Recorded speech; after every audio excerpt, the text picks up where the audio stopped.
Podcasts on UNC-TV.org are made possible through the financial contributions of viewers like you, who invite you to join them in supporting UNC-TV. The North Carolina Museum of History will open its largest exhibition to date this weekend. Museum Director Ken Howard recently stopped by our studios to give us a preview of the story of North Carolina.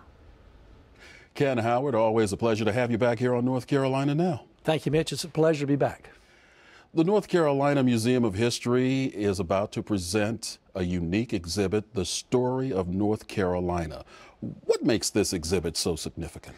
Well, Mitch, for the longest time, the museum needed to have a permanent exhibit that truly told the story of North Carolina. I mean, North Carolina has over 6 centuries of history. So it's taking us a while, but we're finally opening part 1 of that exhibit. Is going to open on April the 16th. Now, what's included in part 1 of the exhibit? Part 1 starts with the earliest inhabitants of North Carolina, the Native Americans, and it goes up to about 1835. So we cover the early Native Americans, we cover the first English voyage to North Carolina with the Lost Colony, we cover the early settlers in North Carolina, we cover, of course, Blackbeard, we cover the American Revolution in North Carolina, and we cover how people were living in North Carolina in the late 1700s and early 1800s. That'll put you on the spot just a little bit, because when some people attend a museum, they're usually okay just looking at the exhibits and moving on. But then you have folks who like to touch things and be interactive.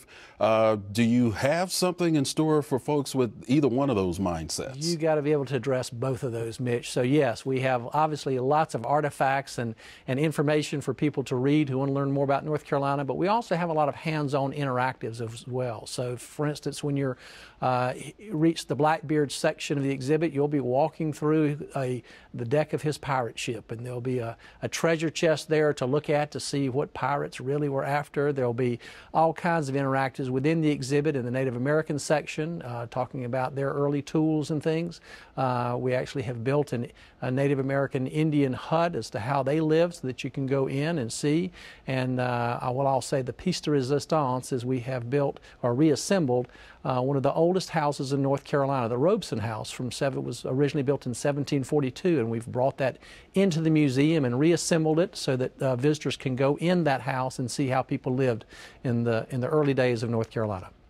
I also understand you have an exhibit involving a cow. Yes, we talk about the early farms in North Carolina and how people worked and what they did, and we have Buttercup, that you can come milk Buttercup the cow and get a feel for the chores that the children had to do back then in the early days, and you can pick up a bucket of water and feel how heavy it was to have to carry that bucket 5 or 6 times a day from the well to the house. So there are all kinds of interesting exhibits or interesting parts of the exhibit to help people understand how our early ancestors lived. You've talked about part 1 of the story of North Carolina. When is part 2 coming, and what will be involved in that portion? Well, the exhibit is so large, it's over 20,000 square feet in total. So part 1 is about 6,700 square feet, so that we didn't have to close the museum for a year and build the whole thing at one time. We elected to do it in 2 parts. Part 2 begins in the antebellum era in the mid-1830s, 1840s, and goes all the way through the end of the 20th century. It will cover the antebellum era. It'll cover North Carolina's role in the Civil War. It'll cover Reconstruction. It'll also cover early industry in North Carolina, when North Carolina became a little more industrialized.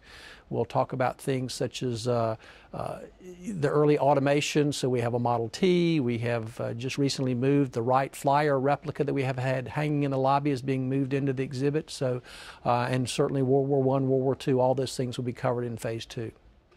Now, this exhibit covers 20,000 square feet.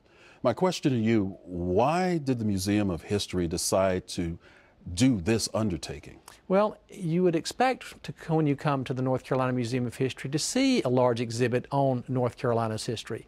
And even though the museum was built back in 1994, there have been exhibits over the years that talked about North Carolina's history, but no really large permanent exhibit.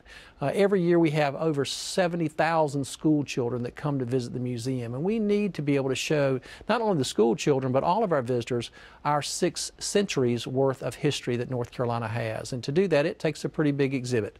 So we're very pleased that we were able to get funding from the state. We were able to get private funding to help out, and we are very pleased to be opening on November the 5th of this year. The entire exhibit will be open.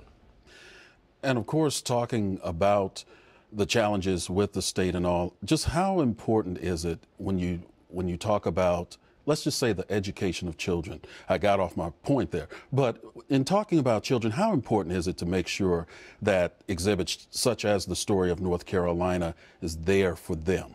Well, it's one thing to read history, but it's another thing to be able to come experience history and actually see the artifacts or get a feel for the size of a house that someone may have lived in the late 1700s and early 1800s, or actually see the cannon that was recovered from Blackbeard's ship, the Queen Anne's Revenge. So all of these things are certainly important to really make history, I think, register in someone's mind. It's one thing to read it and see a picture of it. It's another thing to actually see it in real life.